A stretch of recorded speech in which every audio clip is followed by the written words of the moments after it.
네, 안녕하세요. 반갑습니다. 저는 피아니스트 정소윤이라고 합니다. 네,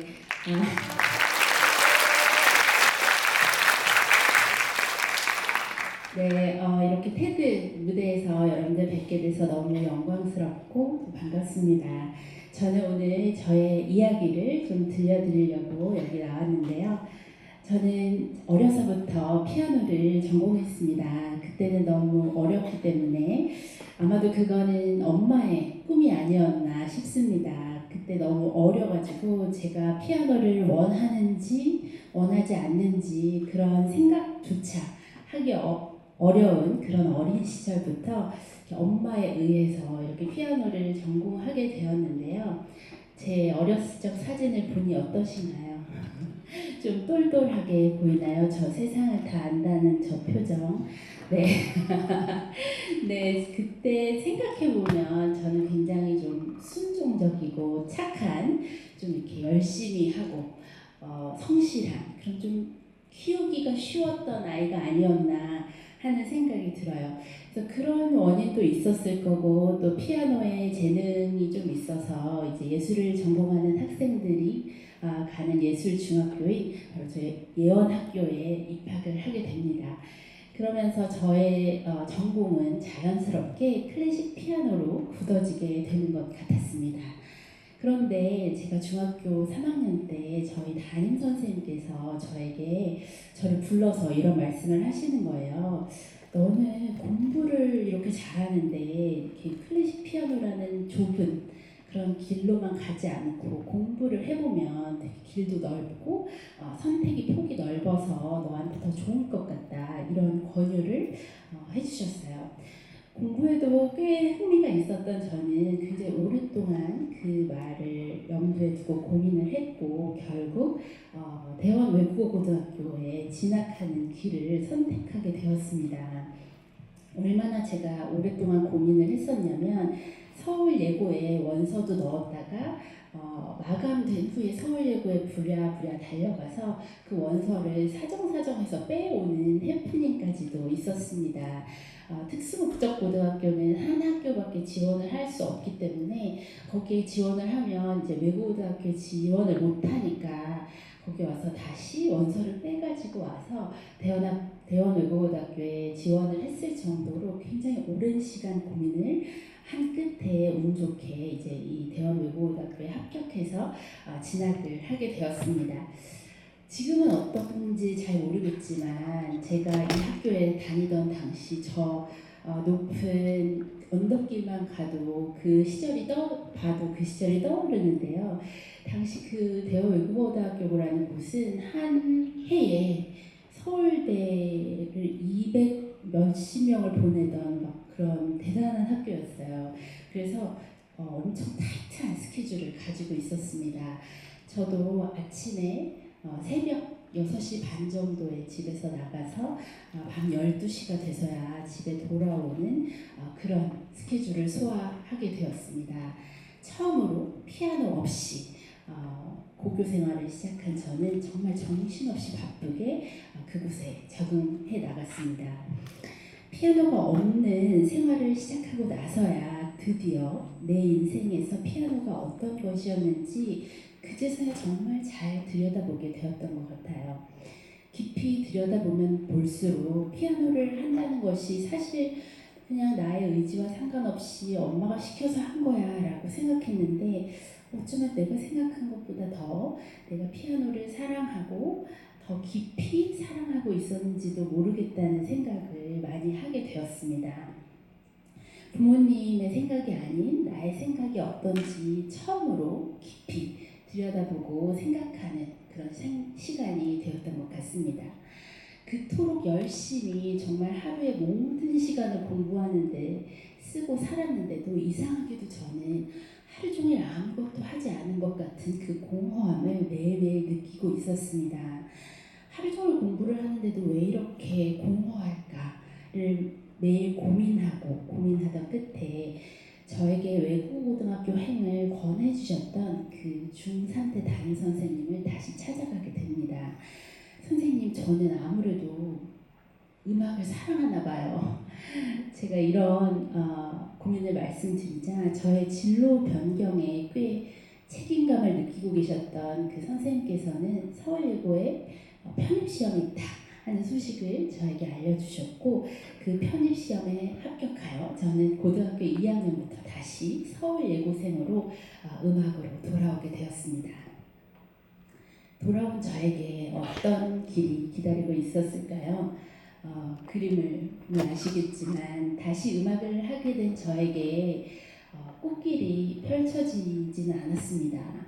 인생은 드라마 같지 않더라고요. 보통 영화나 드라마를 보면 우여곡절 끝에 자신의 길을 찾은 주인공에게는 막 승승장구하면서 멋진 길이 펼쳐지던데 저의 경우에는 치열하게 연습해야 하는 고등학교 1년 시절을 피아노를 완전히 쉬게 된 것이 그렇게 만만한 일이 아니었습니다. 그 전에는 전혀 없었던 무대 공포증이 생겼기 때문인데요. 무대에서 원래 연주하던 것에 10분의 1, 정말 100분의 1도 연주하지 못하고 망쳐버린 그런 일들이 많이 생겼습니다.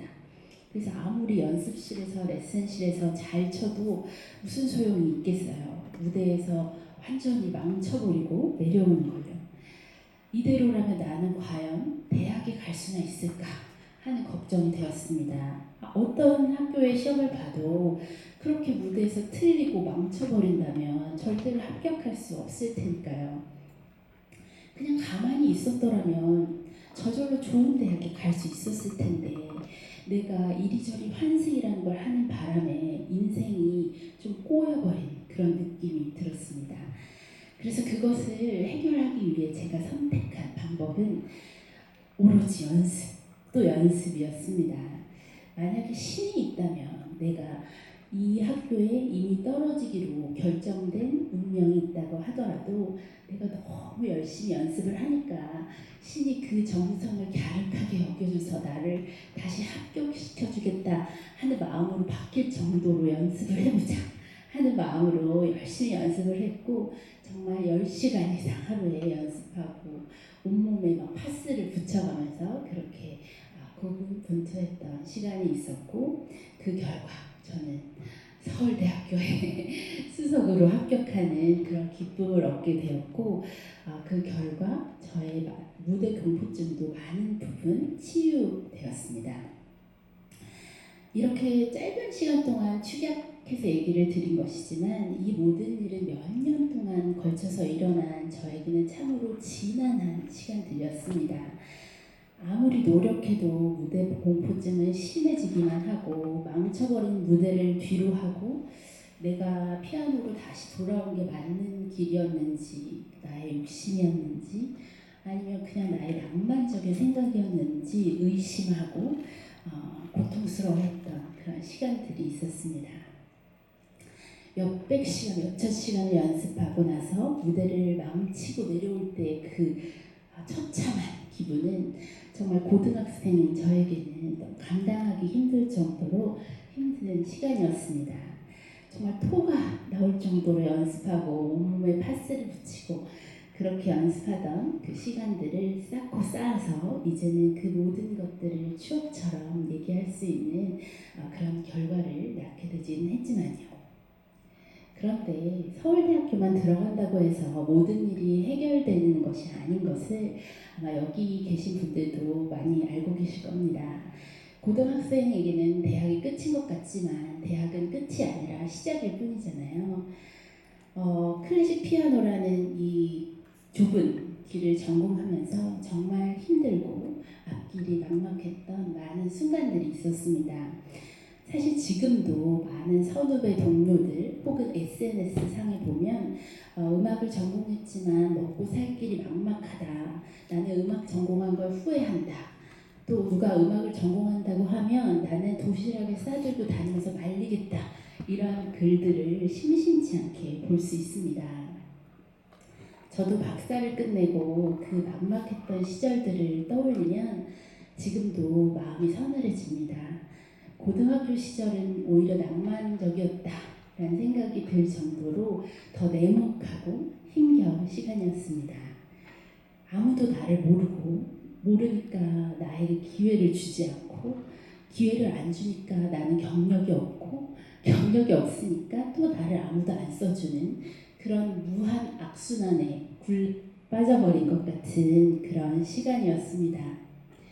이제 나는 더 이상 어리지도 않은데 박사를 끝나고 30대 중반이 되어버린 저에게 클래식 음악가라는 한국에서는 특히 좁은 이 길에서 주어지는 역할은 없는 것 같았습니다. 제가 몇 년 동안 정성껏 준비했던 독주회에는 정말 손가락으로 몇 명인지 셀 수 있을 정도로 적은 수의 관객만 모였습니다. 제 음악회에 왔던 제 지인은 너무나 안타까워하면서 저에게 말했습니다. 이렇게 잘 준비된 좋은 연주를 이렇게 조금 사람들밖에 들을 수 없다니 너무 안타까웠어. 저는 한순간도 논 적이 없었는데 되게 모범생으로 맨날 열심히 했는데 어디 가서 뭐를 해야 될지 너무 막막한 그런 시간이었습니다. 그 시간에 저는 저에 대해 깊이 생각하기 시작했습니다. 나는 무엇을 특별하게 잘할까? 나만이 가지고 있는 장점은 무엇일까? 저는 쉽고 재미있게 설명하기를 잘하고 또 가르치기를 좋아하는, 잘하는 그런 사람이라는 것을 점차 깨닫게 되었습니다. 유명하지 않던 시절에도 잘 못하는 학생을 가르쳐서 상위권으로 만드는 경우가 종종 있었거든요. 그런데 슬프게도 유명하지 않으니까 오히려 그 학생들은 저의 존재를 숨겼습니다. 저희 때만 해도 이런 성과를 내는 선생님이 있으면 소문이 금방 퍼지곤 했었는데 요즘 학생들은 혹시 다른 학생들도 이 선생님한테 배워서 나처럼 늘면 어떡하지? 하는 생각으로 그 선생님의 존재를 숨기더라고요. 그러니까 이렇게 성과를 내도 알려지지가 않으니 저의 무명 시절은 끝날 기미가 보이지 않았습니다. 그러다가 운명처럼 유튜브를 만나게 되었습니다. 쉽고 재미있게 설명하고 단 한 번의 레슨으로 학생들의 어려운 점, 안 되는 점을 고치는 것이 영상으로 퍼지면서 또 운까지 더해지게 되었습니다. 제자가 하는 유튜브 또모에 도움도 줄 겸 재미삼아 출연한 영상들이 몇 번 연속으로 터지면서 몇 천만 회의 조회수가 나오기 시작했습니다. 그래서 저도 이제 조금은 유명한 사람이 되었습니다. 이렇게 테드에서 강연도 하다니 네, 정말 유명해진 것 같아요. 이제는 제가 예술전당에서 음악회를 열면 어느 정도 이렇게 관객으로 꽉 차고 또 여러 강연들, 세미나들, 학교에서의 특강 그런 것들이 요청이 끊임없이 옵니다. 제가 거절을 잘 못하는데도 그 중에 일부는 거절할 수밖에 없을 정도로 일이 끊이지 않고 들어오게 되는데요. 제가 피아노를 포기했다가 다시 음악의 길로 돌아와서 이렇게 어느 정도 알려진 사람이 되기까지 얼마의 시간이 걸렸을까요?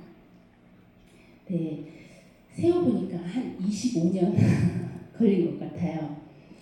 누군가 너 그때 다시 피아노를 하면 25년 걸려서 조금 이제 유명해질 거야. 이렇게 그때 알려주었다면 그 시간이 저에게 더 힘들었을까요? 아니면 덜 힘들었을까요? 그 지난 긴 시간 동안 저는 놀랍게도 한 번도 피아노를 선택한 저의 선택에 흔들려 본 적은 없는 것 같습니다. 아마도 고등학교 시절에 이렇게 과감하게 환승을 선택해 본 것이 저에게 음악이 없는 삶이 어떤 것인지를 확실히 알게 해주었기 때문에 아무리 힘들어도 그냥 나는 음악을 하겠다 하는 의지가 굳건하게 생겼던 것 같습니다. 같은 길을 걷고 있는 선후배들, 동료들 중에서도 음악의 길을 걸으면서 힘겨워질 때면 그 선택 자체의 후회와 원망을 하는 경우를 많이 봅니다. 그런데 막상 또 그 길을 그만두고 다른 일을 시작할 용기도 없는 경우가 대다수인 것 같습니다. 자신이 무엇을 원하는지 진정으로 들여다보고 또 그 마음의 소리를 따라가는 과정은 영화나 드라마처럼 단번에 멋지고 눈에 보이는 그런 결과로 이어지지는 않는 것 같습니다. 고통이 없이 이루어지는 달콤함이라는 것이 인생에서는 거의 존재하지 않는 것 같고, 또 어떤 좋은 일도 나의 직업이 되는 순간 또 고통스럽고 힘든 터널을 반드시 통과해야만 하니까요. 그러나 여러분, 인생은 짧지만 또 생각보다 깁니다. 제가 피아노를 친 지가 40년 정도 되었고, 그렇게 25년의 고생 끝에 조금 알려졌지만 아직도 젊어 보이지 않습니까? 네. 저는 지금도 제가 좋아하는 음악과 피아노로 해보고 싶고 할 수 있는 일이 아주 많다고 생각합니다. 두려움 없이 내 마음의 소리를 따라 환승을 결정하고 그 길에서 묵묵히 최선을 다했을 때 영원히 내게는 올 것 같지 않은 순간, 그 내 꿈이 이루어지는 순간을 만나는 것을 저는 수없이 목격했고 또 제 자신도 경험했습니다. 다만 어려운 저는 그때가 언제 올 것인지 그것을 아무도 알려주지 않는다는 것이지요. 언제인지만 알려주면 우리가 정말 잘 기다려 볼 수 있을 텐데, 인생은 우리에게 그 시기를 알려주지는 않는 것 같습니다. 그러나 한 번뿐인 인생에 자신의 마음의 소리를 따라가는 그 길을 두려워하시지 말기를 바랍니다. 환승에서 단번에 무엇이 안 된다고 후회하거나 좌절하지 마시기 바랍니다. 인생에서 단번은 없는 것 같더라고요. 냉철하게 자신을 분석하고 자신이 잘할 수 있는 분야를 뾰족하게 가다듬고 믿음을 가지고 용기를 가지고 걸어가시기 바랍니다. 반드시 기회는 옵니다. 그리고 잘 준비되어 있다면 그 기회에 훨훨 날아오르는 여러분을 보게 될 겁니다. 네, 저도 응원하겠습니다. 긴 시간 저의 이야기를 들어주셔서 감사합니다.